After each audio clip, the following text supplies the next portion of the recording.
National union of journalist Tripura সংগঠন journalist association of ত্রিপুরার প্রথম বৈঠক অনুষ্ঠিত হলো আগরতলায়। রবিবার আগরতলায় রাঙামাটি হোটেলে এক অনুষ্ঠানের মধ্য দিয়ে প্রথমবারের মতো অনুষ্ঠিত হলো national union of journalist Tripura committee journalist association of Tripura সংগঠনের প্রথম বৈঠক।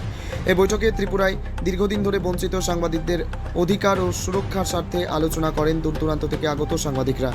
সকল সাংবাদিকদের সমস্ত দাবি পূরণে অঙ্গীকারবদ্ধ জার্নালিস্ট অ্যাসোসিয়েশন অব ত্রিপুরা।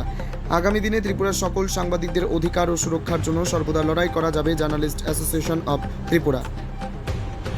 উপস্থিত ছিলেন জার্নালিস্ট অ্যাসোসিয়েশন অব ত্রিপুরার সভাপতি বিক্রম কর্মকার, ত্রিপুরা মথাদলের সংখ্যালঘু সেলের চেয়ারম্যান মোহাম্মদ শাহ আলম, সাধারণ সম্পাদক মিঠুন আচার্য, সহ সম্পাদক সত্যজয় মজুমদার সহ অন্যান্যরা। এদিনের জার্নালিস্ট অ্যাসোসিয়েশন অব ত্রিপুরা সংগঠনের এই বৈঠকে সকল সাংবাদিকদের উপস্থিতি ছিল বেশ লক্ষণীয়। ত্রিপুরা থেকে বিক্রম কর্মকারের report, prime press Bengal news. Union of journalist India ত্রিপুরার যে committee journalist association of Tripura সংগঠনের প্রথম বৈঠক অনুষ্ঠিত হয় আগরতলার একটি বেসরকারি হোটেলে।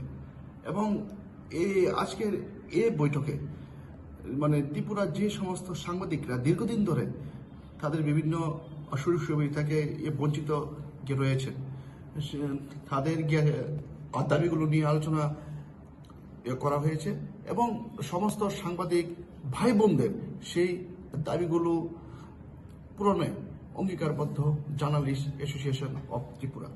আগামী দিনে ত্রিপুরার সকল সাংবাদিকদের সাথে নিয়ে কাজ করতে চাই জার্নালিস্ট অ্যাসোসিয়েশন অব ত্রিপুরা। সবচেয়ে একটি গুরুত্বপূর্ণ কথা হলো আজকের এই যে বৈঠকটা অনুষ্ঠিত হয়েছে আমাদের এটা কিন্তু আজকে প্রথম বৈঠক এবং এই বৈঠকে কিন্তু আজকে ত্রিপুরার 8টি জেলা থেকে 32 জন সাংবাদিক আমাদের সাথে উপস্থিত হয়েছেন এবং আগামী দিনে এই সংখ্যাটা আরো দ্বিগুণ বাড়তে পারে বলে আমি আশাবাদী।